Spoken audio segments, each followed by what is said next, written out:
So I hear you're pretty good at Brawl Stars. You've been playing the game for a few years, you've got 20,000 trophies, you think you know your brawlers well. But how much do you really know about them, How did El Primo get his powers? What's Bull's last name? What does Brock do when he's not lighting up the battle with rockets? Suddenly, you're feeling a little bit unsure about yourself. Well, no worries, cause today you are becoming a Brawl Stars pro.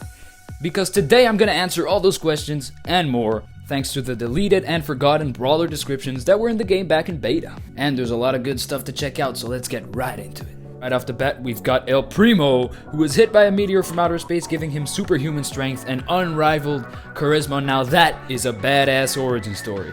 And it also explains why his star power is called Meteor Rush. Next up is Dino Mac, looking tight with his old character model. But Dynamite was a retired miner who misses the favorite part of his job, blowing stuff up. And what's better than blowing up rocks? Well, blowing up brawlers, of course. And there you go, now you know why Dynamite goes around yeeting dynamite everywhere. Next up is Bull Blanco, and yes, you heard me right, his full name is Bull Blanco, which by the way means white in Spanish, and it's probably referring to his color of skin.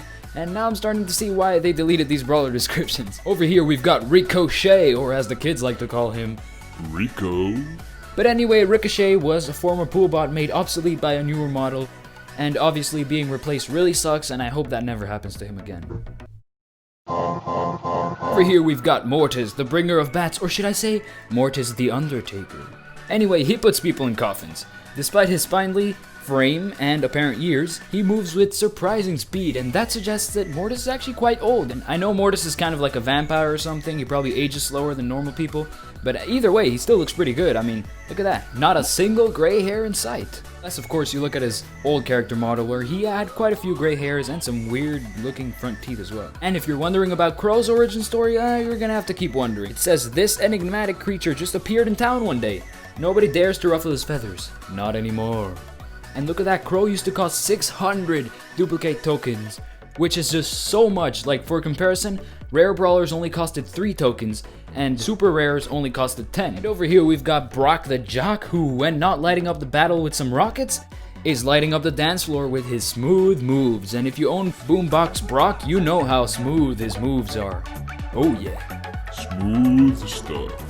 Now I'm gonna end the video here, hope you enjoyed it. Like, subscribe, turn on the notification bell if you did. But aside from that, comment down below if you want to see a part 2, there's definitely enough brawlers for that. But anyway, have a nice day and Peace.